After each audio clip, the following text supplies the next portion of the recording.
Anyway, let's talk about things which are somewhat more serious, which is the restrictions which we're seeing around the world. So, look, we've been focused on what's happening here. We may or may not have further restrictions. Apparently, Omicron, the centre of activity, the centre of focus is now here in the UK. But what does that mean about other countries? What are they going to do to us in terms of restrictions that we may have on travel? Lloyd Figgins is CEO of the Trip Group. Joins me now. Lloyd, good morning. Morning, James. So, as we look ahead, are we going to see further restrictions on UK travellers going abroad?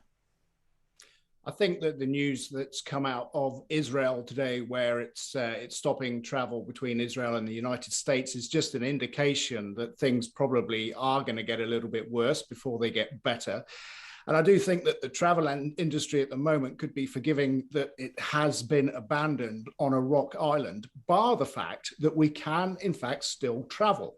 I've just come back from the Canaries myself, and yes, there were additional procedures in place. However, those procedures are there in order to protect us.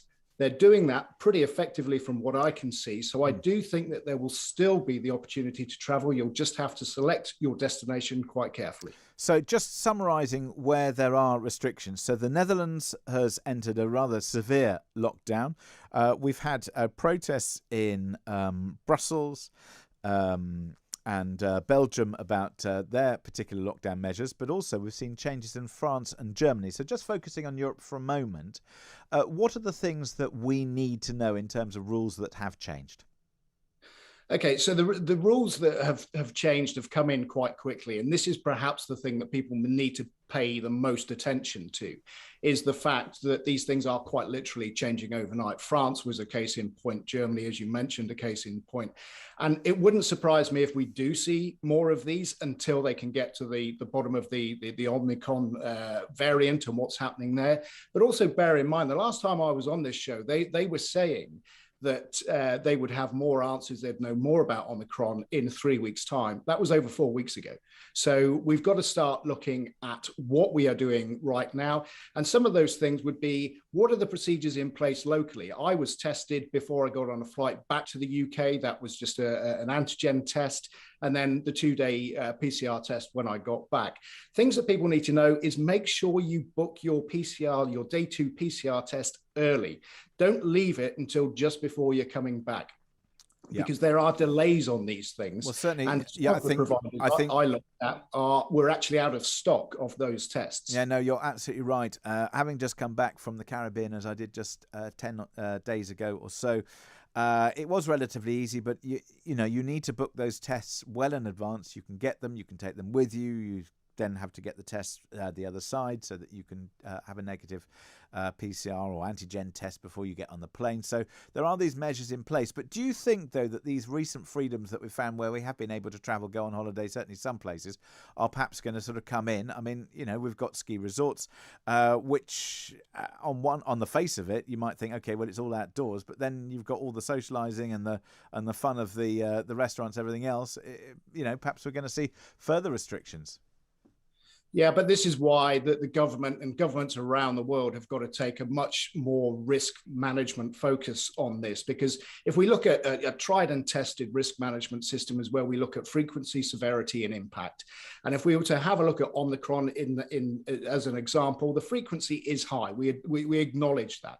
We acknowledge that it replicates quite quickly. The severity, jury is still out, but I would probably put that as a medium risk.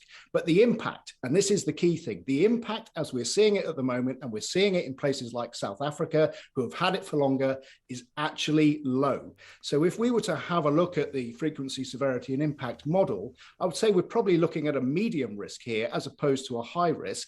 And the other thing to factor in here is a lot of people are comparing this year with 2020. There's a massive difference between 2021 and 2020, and that is vaccination. And so we can't compare like for like because of the fact that we do have vaccination in place. And from what we're seeing, and certainly from the travel industry, vaccination is working. Okay, what has the government got to do to make sure that we don't lose vast swathes of our travel industry?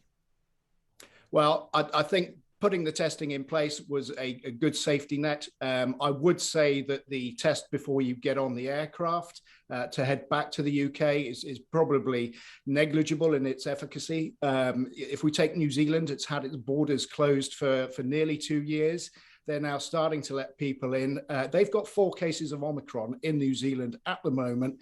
All 4 of those people tested negative before they got on the aircraft to New Zealand, and then subsequently positive. So I would like to see them get rid of that test, stick with the day 2 PCR test for the time being, and keep that isolation in place, but allow people to travel. I was on an aircraft, you were on an aircraft, confined spaces.